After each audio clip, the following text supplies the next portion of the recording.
मित्रांनो, मनुष्य गरीब असो किंवा श्रीमंत, म्हातारपण सगळ्यांनाच येणार आहे. हे जीवन एका मावळत्या सूर्यासारखे आहे. आज तरुण आहोत तरी एक दिवस असा येणार आहे जेव्हा आपण म्हातारे होणार आहोत. तुम्ही प्रचंड बुद्धिमत्तेचे असाल किंवा एखादा मनुष्य अगदी सामान्य असेल. एखादा व्यक्ती अगदी वेडा आहे. प्रत्येकाला उतार वयाचा सामना करावाच लागणार आहे.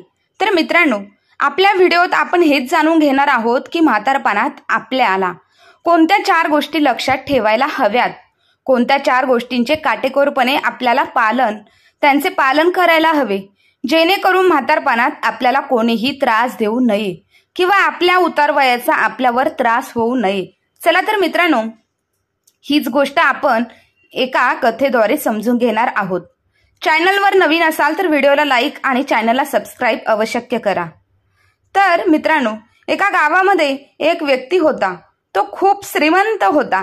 त्याचे पुष्कळ असे कामधंदे होते. ते उद्योगधंदे तो करत होता आणि तेच उद्योगधंदे त्यांचे दूर दूरपर्यंत पसरलेले होते. जेव्हा त्या व्यक्तीने त्याच्या उद्योग धंद्यामधून मोठ्या प्रमाणात पैसे कमवले, तेव्हा एके दिवशी त्याचे आई वडील त्याला म्हणाले, बाळा, तू मेहनतीने व्यापार तर खूप मोठा केला आहेस आणि तुझ्या व्यापारातून मोठ्या प्रमाणात तुला धनही मिळाले आहे. आता आपल्या घरामध्ये देवाच्या कृपेने सर्व काही आहे आणि म्हणूनच आता आमची अशी इच्छा आहे की तू विवाह करावा व तुझी घर गृहस्थी तू व्यवस्थितपणे सांभाळावी. तुझं वयही आता विवाह योग्य झाला आहे आणि म्हणूनच आता तू विवाह करायला हवा अशी आमची इच्छा आहे.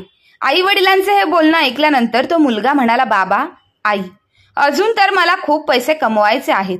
माझ्या आयुष्यात मला आणखी यश मिळवायचं आहे आणि तुम्हाला असं वाटत आहे का की मी विवाह करून संसारामध्ये अडकून राहावं? नाही बाबा, आता मला विवाह करायचा नाही. मुलगा पुढे म्हणाला, बाबा, आता लग्न करणे योग्य निर्णय असणार नाही. मी जे काही स्वप्न पाहिले आहेत ते सर्व मला पूर्ण करायचे आहेत व त्यानंतर मी विवाह नक्की करेन.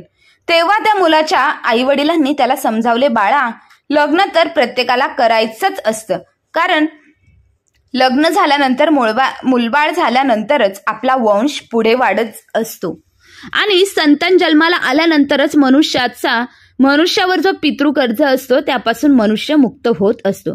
परंतु खूप सारे लोक असा विचार करतात की जर आम्ही लग्न केलं तर आमच्या जबाबदाऱ्या वाढतील, आमचे खर्च वाढतील, आमचे स्वातंत्र्य संपुष्टात येईल, लग्न करून येणारी बायको माझ्यावर एक ओझं बनून राहील. तर मित्रांनो, असं नाही. लग्न हे आपल्या जीवनाची एक गरज आहे आणि आपली बायको नेहमी आपल्या सोबतच राहते. ज्या प्रकारे शरीराला चालविण्यासाठी भोजनाची आवश्यकता असते त्याच प्रकारे भोजन करणे आपल्याला आवश्यक आहे. त्याचप्रमाणे लग्न करणे हे सुद्धा आपल्यासाठी अत्यंत गरजेचे आहे, कारण पती पत्नी हे प्रत्येक सुखदुःखामध्ये, प्रत्येक संकटामध्ये आपल्याला सोबत उभी राहतात. मुलाने जेव्हा आई वडिलांचे हे बोलणे ऐकले तेव्हा तो म्हणाला, तुम्ही जे काही म्हणत आहात ते अगदी योग्य आहे. त्यामुळे तुम्ही माझ्यासाठी लवकरच एक चांगली मुलगी शोधा. जेव्हा तुम्हाला एक चांगली संस्कारित मुलगी मिळेल तेव्हा तुम्ही माझे लग्न लावून द्या. मी तुमच्या आवडीच्या मुलीसोबत लग्न करायला तयार आहे. मुलाचे हे बोलणे ऐकल्यानंतर आई वडील खूप प्रसन्न होतात आणि दुसऱ्या दिवशी शेजारच्या गावामध्ये मुलासाठी मुलगी पाहण्यासाठी जातात. जेव्हा त्यांना मुलगी पसंत पडली तेव्हा त्यांनी लगेचच ब्राह्मणाला बोलावलं आणि लग्नाचा दिवस नक्की केला. नातं पक्क झाल्यानंतर मुलीचे आईवडील तिच्या विवाहाची तयारी करू लागले. काही दिवसानंतर लग्नाचा दिवस जवळ आला. त्या मुलाच्या घरी खूप दूरवरून नातेवाईक येऊ लागले. मुलाच्या आईवडिलांनी खूप धूमधडाक्यात मुलाचा विवाह लावून दिला आणि सुनबाईला घरी आणलं. सुंदर आणि संस्कारी बायको मिळाल्यामुळे मुलगा खूप आनंदी होता आणि मुलाचे आईवडील सुद्धा खूप खुश होते. अशा प्रकारे मुलगा आणि सुनबाई सोबत ते आईवडील त्यांचे जीवन जगू लागले. आता वेळ पुढे जात होती. एक दिवस सरकत होता आणि आता मुलाचे आईवडील म्हातारे झाले होते.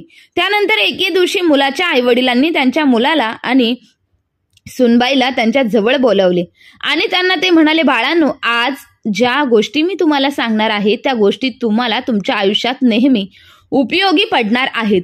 म्हणूनच तुम्ही या गोष्टी लक्षपूर्वक ऐका. व त्यानंतर ते त्यांना सांगू लागले, तुमच्या आयुष्यात कोणत्याही प्रकारची परिस्थिती येऊ दे, आमचे हे बोलमंत्र मात्र तुम्ही नेहमी लक्षात ठेवायचं.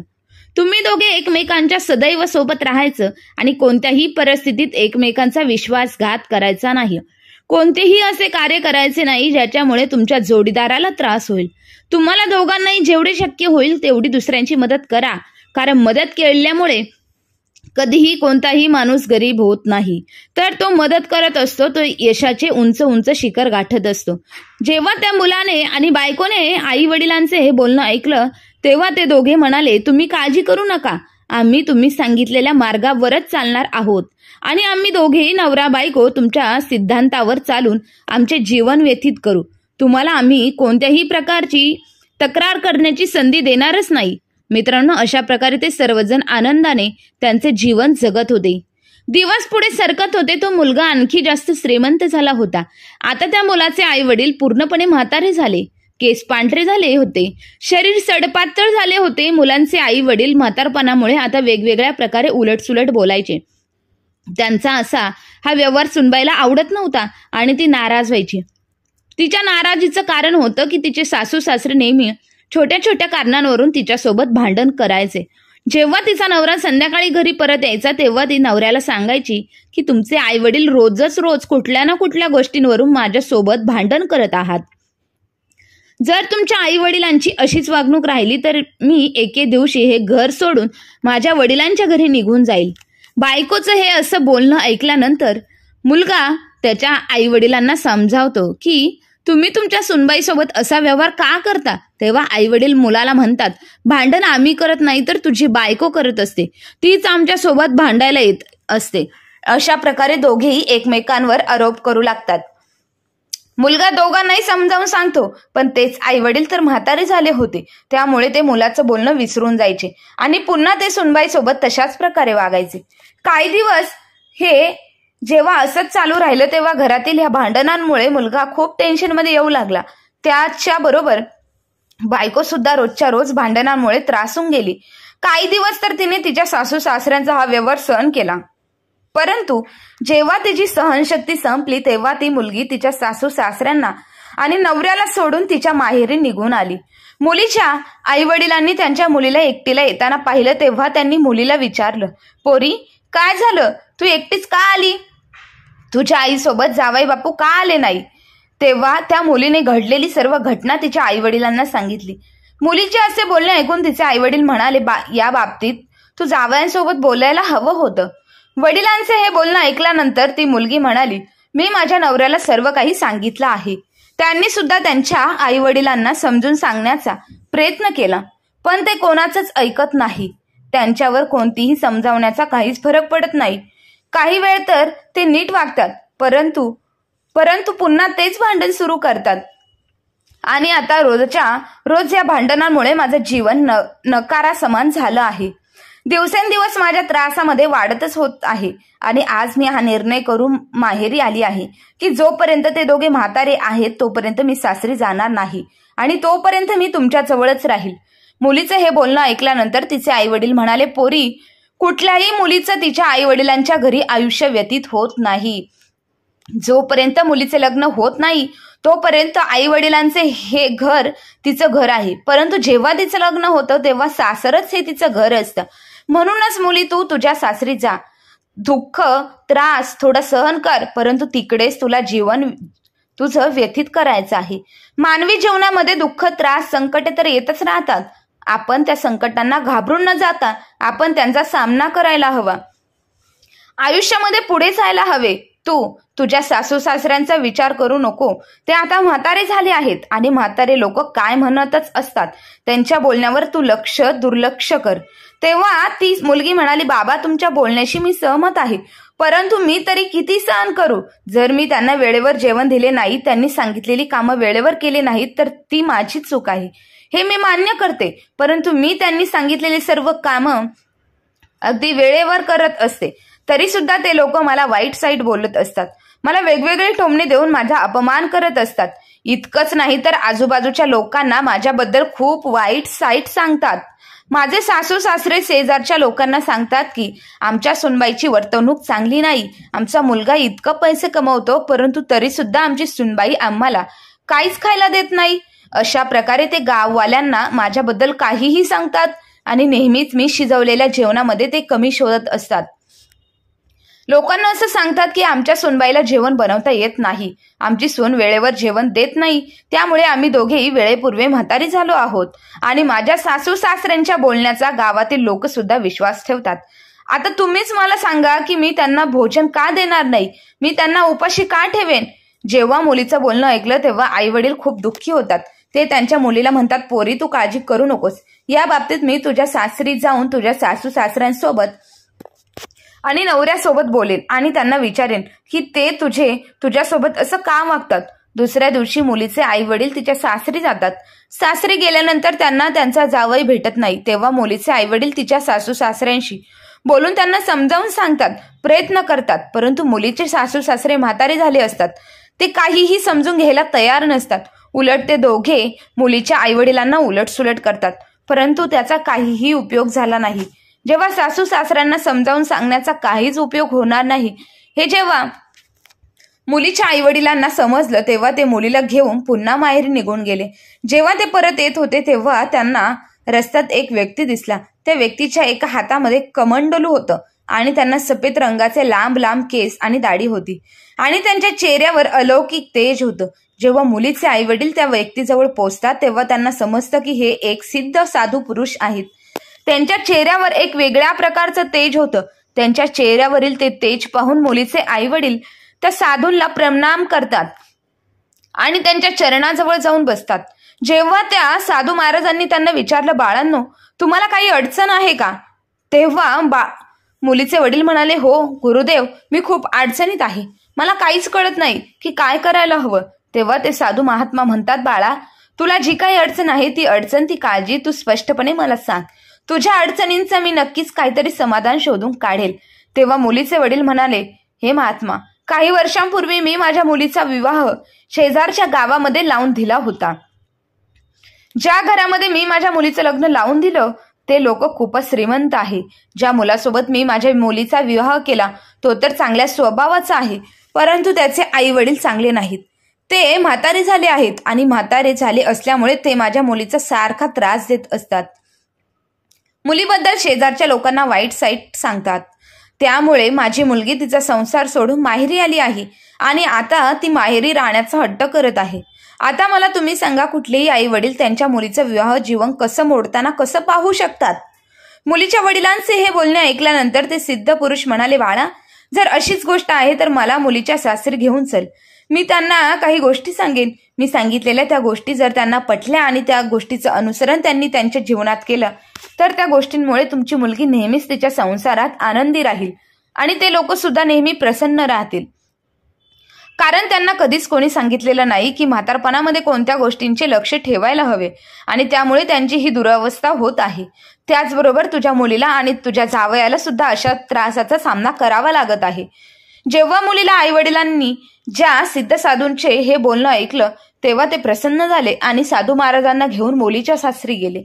जेव्हा ते सर्वजण तेथे पोहोचले तेव्हा साधू महाराजांनी मुलीच्या आई वडिलांना आणि मुलीला बाहेर थांबण्यास सांगितले आणि स्वतः मात्र घरात गेले. घराच्या आतमध्ये दोघे सासू सासरे दोघेही बसले होते. जेव्हा मुलीच्या सासू सासऱ्यांनी साधू महाराजांना पाहिले तेव्हा दोघे उभे राहिले आणि साधू महाराजांना बसण्यासाठी आसन दिले. त्यानंतर मुलीच्या सासूने आणि सासऱ्यांनी साधू महाराजांना भोजनाबद्दल विचारले.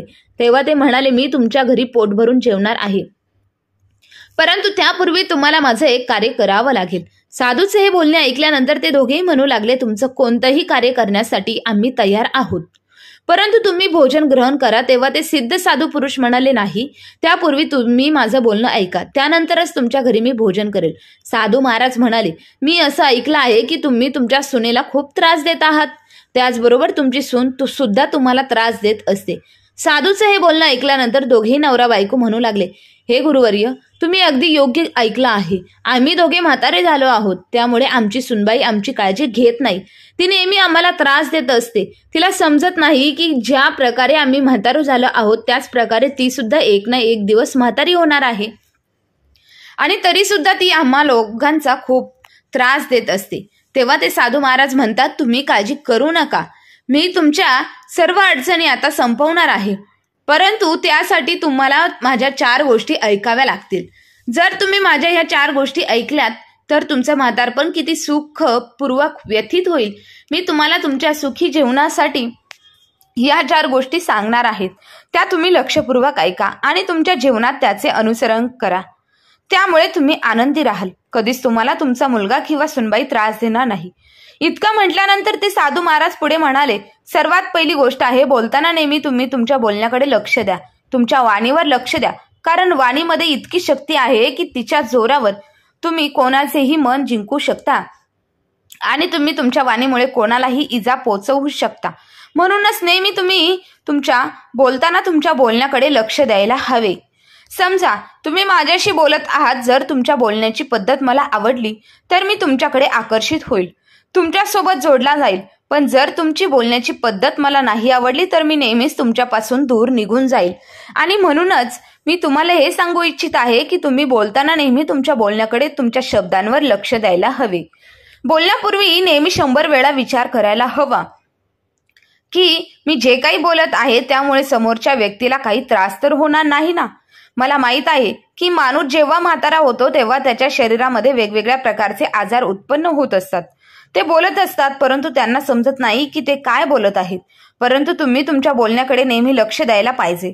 लोकांसोबत बोलताना नेहमी तुमच्या शब्दांवर लक्ष द्यायला हवं.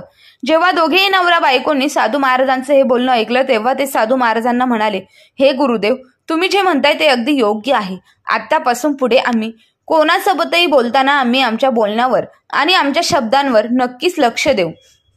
तेव्हा पुढे साधू महाराज म्हणाले, योग्य वेळेवरच आपण कोणतीही गोष्ट मागायला हवी. जसं की तुम्हाला जर भूक लागली असेल तर त्यावेळेला जर तुम्ही सुनबाई जेवण बनवत असेल तर तुम्ही त्या वेळेला भोजन मागितले तर मग अशा परिस्थितीत सुनबाई तुम्हाला भोजन कुठून देईल. त्यावेळेला तर भोजन शिजवले जात आहे, मग तुम्हाला भोजन कसं बरं देऊ शकेल. जर तुमची सुनबाई अंघोळ करत असेल आणि त्यावेळेला तुम्ही एखादी गोष्ट तिच्याकडे मागितली, मग त्यावेळी ती तुम्हाला कशी देणार आहे. आणि तुम्ही जर त्याच गोष्टीवरून तिच्यासोबत भांडत असाल मग तुमचा व्यवहार सुनबाई प्रति चांगला नाही. तुम्हाला जर हे समजायला हवं की वृद्ध अवस्थेत आणि तारुण्य अवस्थेत अंतर असतं. तारुण्य अवस्थेत आपण दुसऱ्यांसाठी कमावत असतो आणि त्यामुळे दुसऱ्यांवर आपला अधिकार असतो. तरुणपणामध्ये आपण जे काही मागतो ते आपल्याला मिळतं असतं. परंतु वृद्धावस्थेत आपण दुसऱ्यांवर आधारित बनतो आणि दुसरा व्यक्ती प्रथम त्याचं कार्य करेल आणि त्याचे कार्य झाल्यानंतर तो ती वस्तू तुमच्या जवळ घेऊन येईल जी वस्तू तुम्हाला हवी आहे. आणि म्हणूनच तुम्हाला थोडा संयम ठेवायला हवा. तुम्ही एखादी गोष्ट मागितली आणि लगेच ती गोष्ट तुमच्यासमोर हजर झाली, हे कधीच होऊ शकत नाही. आणि हे सुद्धा लक्षात ठेवा की सुनबाई जर कुठे गेली असेल किंवा कुठल्या कामांमध्ये व्यस्त असेल आणि तुमचा आवाज तिच्यापर्यंत पोहोचत नसेल, अशा परिस्थितीत जर तुम्ही तुमच्या सुनबाईकडे कुठली गोष्ट मागत असाल तर अशा सुनबाई तुमच्यापर्यंत ती वस्तू कशी पोहोचवून शकतील. तिला तर आवाजच ऐकायला आलेला नाही. जर तुमच्या सुनबाईची तब्येत बिघडली असेल, इतकी खराब असेल की तिला अंथरुणावरून उठताही येत नाही, मग अशा परिस्थितीत ती तुमच्यापर्यंत तुम्ही मागितलेली वस्तू कशी घेऊन येऊ शकेल. तुम्ही लोक ह्याच कारणांवरून तुमच्या सुनबाईंवर नाराज होत असता की ती तुमची सुनबाई तुमचं बोलणं ऐकत नाही. दुसरी गोष्ट ऐकल्यानंतर ते दोघेही म्हणू लागले, हे गुरुवर्य, आम्हाला आता समजलं आहे की आम्ही कितीही चुकलो आहोत. तेव्हा ते साधू म्हणतात, अजून माझं बोलणं संपलेलं नाही. आता तिसरी गोष्ट ऐका. पुढे साधू महाराज म्हणाले, जेवणामध्ये जर काही चूक झाली असेल तर ती कधीही भांडू नये. तुम्ही ही गोष्ट समजून घ्यायला पाहिजे. घरातील व्यक्तीला जेवण बनवण्या व्यतिरिक्त दुसरीही कामं असतात. त्यामुळे जेवण बनवत असताना तिच्याकडून काही चूक झाली, जेवणामध्ये मीठ कमी जास्त पडलं, भाकरी करपली किंवा भाजीला चव लागत नसेल तर ह्या गोष्टींमुळे तुम्ही तिच्यासोबत भांडण करू नये. तिला समजावून सुद्धा सांगता येऊ शकतं. तुम्हाला ह्या गोष्टींची जाणीव असायला हवी की कधी काळी तुम्ही सुद्धा तरुण होते, तुमच्याकडून सुद्धा अशा चुका घडल्या होत्या. मग तेव्हा तुमचे आई वडील सुद्धा तुमच्यासोबत अशा प्रकारे वागायचे का. जर समजा असं वागत होते मग तेव्हा तुम्हाला कसं वाईट वाटायचं ना की नाही. आणि मग जर तुम्ही तुमच्या सुनबाईसोबत अगदी तसाच व्यवहार करत असाल तर तिला सुद्धा साहजिक वाईट वाटेल. आपण मनुष्य आहोत आणि चुका ह्या माणसाकडूनच होत असतात. त्यामुळे प्रत्येक चुकीवर भांडण करणे हे सोल्युशन नाही. तुम्ही तुमच्या सुनेला शांतपणे समजावून सांगायला हवं की तुमच्याकडून अशी चूक झाली, कशी यापुढे चूक होणार नाही याची काळजी घे. जर ही गोष्ट तुम्ही तुमच्या सुनेला अगदी प्रेमपूर्वक सांगितली तर त्यामुळे तुमच्या सुनेला आनंद होईल. ती हेच म्हणेल की माझे सासू सासरे खूप चांगल्या स्वभावाचे आहेत आणि मला माझ्या चुकीवर समजून घेतात आणि मला समजावून सांगतातही. परंतु तुम्ही तर तिच्या प्रत्येक गोष्टीमध्ये वेगवेगळ्या प्रकारचे कमी शोधत असतात. तुमच्या ह्या अशा वागण्यामुळे घरामध्ये नेहमी क्लेशाचे वातावरण निर्माण होत राहते आणि म्हणूनच यापुढे लक्षात ठेवा की अन्नामध्ये कधीही कमतरता असेल तर सुनबाईला समजावून सांगा, तिच्याबरोबर भांडू नका. अशाने घरातील वातावरण प्रसन्न राहील. साधू महाराजांचे हे बोलणे ऐकल्यानंतर ते दोघेही खूप खुश होतात. ते म्हणतात, हे गुरुदेव, तुमच्या 3 गोष्टी आम्ही खूप चांगल्या प्रकारे समजल्या आहेत. आता 4थी कोणती गोष्ट आहे ती सांगा. तेव्हा साधू महाराज म्हणतात, परिवारातील ज्या काही अडचणी असतात, जे काही संकट असतात ते परक्यांना सांगू नये. जसं की तुमच्या परिवारामध्ये पैशाची कमतरता असेल, तुमच्या परिवारामध्ये कुटुंबामध्ये भांडणं होत असतील किंवा तुमची सुनबाई स्वभावाने चांगली नसेल, ती जेवण चांगल्या प्रकारे बनवत नसेल, ती तुमचं बोलणं ऐकत नसेल, तर अशा परिस्थितीत तुम्ही तुमच्या खाजगी गोष्टी परक्या माणसांना कधीच सांगू नये. कारण परक्या लोकांना जेव्हा तुम्ही तुमच्या घरातील समस्या सांगतात तेव्हा त्या वेळेला ती लोक तुमच्यासोबत सहानुभूतीचं नाटक करतात. परंतु जसे तुम्ही जातात तेव्हा तुमचं ते बोलणं ती लोक तुमच्या सुनबाईला किंवा मुलाला सांगतात आणि ह्या कारणामुळे तुमच्या घरामध्ये आणखीन जास्ती भांडणं होऊ लागतात. जर तुम्ही तुमच्या मुलाबद्दल किंवा सुनेबद्दल नेहमी वाईट साईट बोलत असाल तर अशा परिस्थितीत तुम्ही तुमच्या सुनबाईला आणि मुलाच्या नजरेमध्ये पडत असाल. दुसऱ्यांना तुम्ही घराची अडचणी सांगितल्यामुळे तुमच्या अडचणी संपणार नाही, तर या उलट तुमच्या घरातील समस्या वाढतच जातील आणि समाजामध्ये आपल्या घराची मान प्रतिष्ठा कमी होऊ लागते. म्हणूनच लक्षात ठेवा, तुमच्या घरातील ज्या काही समस्या आहेत, ज्या काही अडचणी आहेत त्या इतरांना सांगू नका. जेव्हा दोघेही नवरा बायको त्या साधू महाराजांचे बोलणे ऐकतात तेव्हा ते म्हणतात, हे गुरुवर्य, आमच्याकडून खूप मोठी चूक घडली आहे. आम्ही तर आमच्या मुलाबद्दल सुनेबद्दल अजून आजूबाजूला हीच गोष्ट पसरवली आहे की आमचा मुलगा चांगल्या संस्काराचा नाही, आमची सून चांगल्या संस्कारांची नाही, आमच्या घराची अवस्था खूप वाईट आहे आणि आम्ही खूप अडचणीत आहोत, आम्हाला कधीच वेळेवर अन्न मिळत नाही, आमची सून चांगली नाही. आम्ही या गोष्टी पूर्ण गावभर पसरवल्या आहेत. तेव्हा ते साधू महाराज म्हणू लागले, मी तुम्हाला समजावून सांगत आहे, जर तुम्ही तुमच्या घरातील गोष्ट पूर्ण गावभर सांगत असाल तर यामुळे तुम्हाला दुःखाशिवाय दुसरं काहीच मिळणार नाही आणि म्हणूनच तुम्ही माझं बोलणं ऐका. ज्या 4 गोष्टी मी तुम्हाला सांगितल्या आहेत त्याचे अनुकरण करा. अशा व्यक्तींच्या जीवनामध्ये कधीच दुःख, कोणतीही समस्या येत नाही. तो नेहमी त्यांच्या आयुष्यात सुखी राहतो आणि त्यांच्या घरामध्ये नेहमी सुख शांती टिकलेली राहते. साधू महाराजांचे हे बोलणे मागे उभा असलेला मुलगा आणि सुनबाई सुद्धा ऐकत होते. त्यानंतर मुलगा आणि सुनबाई त्या साधू महाराजांजवळ येतात आणि त्यांच्या चरण स्पर्श करून त्यांना प्रणाम करतात. तेव्हा ते साधू महाराज म्हणतात, तुम्ही सुद्धा काही गोष्टी लक्षात ठेवा बाळा. जर घरामध्ये वृद्ध आईवडील आणि जर वृद्ध आईवडील असं काही बोलले आहे ज्यामुळे तुम्हाला मनाला त्रास आहे, तरुण मुलांनी हे समजून घ्यायला हवं की त्यांचे आईवडील आता म्हातारे झाले आहेत. म्हातारपणामुळे त्यांच्या वाणीवर ताबा राहत नाही. तरुणपणाच्या तुलनेत त्यांचं डोकं कमी चालतं. त्यांना स्वतःच हे माहीत नसतं की ते काय बोलत आहेत, त्यामुळे त्यांचं बोलणं मनावर घेऊ नये. तुम्ही नेहमी ही गोष्ट लक्षात ठेवायला हवी की ते आता वृद्ध आहेत. दुसरी गोष्ट लक्षात ठेवा की जेव्हा पण तुमचे आईवडील तुमच्यासोबत अशी एखादी गोष्ट बोलतात ज्याच्यामुळे तुम्हाला त्रास होतो, तुमच्यासोबत ते भांडू लागतात किंवा तुमच्या बायकोला ते काही बोलले असतील की जेवण चांगलं बनवलं नाही, तर ह्या गोष्टींवर तुम्ही भांडायला नको. तुम्ही त्यांचं बोलणं ऐकायला पाहिजे, त्यांच्या बोलण्यावर तुम्ही विचार करायला पाहिजे आणि ज्या काही चुकांमुळे तुमच्या अन्नाची चव बिघडली आहे ती चूक तुम्ही सुधारून घ्यायला हवी. जर अन्न अगदीच व्यवस्थित बनलेलं असेल तर त्यांचं बोलणं ऐकून तुम्ही गप्प बसायला हवं. कारण म्हातारपणामुळे ते काहीही बोलत असतात, परंतु असे नाही की म्हातारपणामुळे ते नेहमी चुकीचं बोलत असतील. तुमच्यापेक्षा जास्त अनुभव त्यांना आहे. त्यांना चांगलंच माहीत असतं की कोणतं कार्य तुमच्या हितकारक आहे आणि कोणतं कार्य तुमच्यासाठी नुकसानकारक आहे. अशामध्ये जर तुम्ही एखादं कार्य करत असाल आणि तुमचे म्हातारे आईवडील तुम्हाला ते कार्य करण्यापासून थांबवत असतील तर तेव्हा तुम्ही त्यांचं ते बोलणं ऐकायला हवं. कारण त्यांच्याकडे अनुभव खूप मोठा असतो. अनुभवाच्या आधारे ते तुम्हाला सांगत असतात. त्यामुळेच हे चांगलं माहीत आहे की कोणतं कार्य केल्यामुळे तुम्हाला फायदा होईल आणि कशामुळे तुम्हाला नुकसान होईल. सुनबाई आणि मुलामुळे सुद्धा हे समजून घेतलं पाहिजे की वृद्धावस्थेत त्यांचे आईवडील कधी त्यांना वाईट साईट चुकीचे बोलू शकतात. मग अशा परिस्थितीत आपण त्यांचे बोलणे मनावर घेऊ नये, त्यांच्या बोलण्यामुळे वाईट मानून घेऊ नये, कारण वृद्ध माणसाच्या बुद्धीमध्ये आणि छोट्या मुलांच्या बुद्धीमध्ये जास्त अंतर नसतं. ते आपल्याला काहीही म्हणू शकतात. ज्या प्रकारे आपण आपल्या लहान मुलांचे बोलणं मनावर घेत नाहीत, त्याच प्रकारे आपण आपल्या वृद्ध आईवडिलांचे बोलणे सुद्धा मनावर घेऊ नये. तर मित्र आणि मैत्रिणींनो, तुम्हाला ही आजची कथा कशी वाटली ते कमेंट बॉक्समध्ये नक्की कळवा. आणि कथा आवडली असेल तर आपल्या चॅनलला लाईक, शेअर, सबस्क्राईब नक्की करा. धन्यवाद.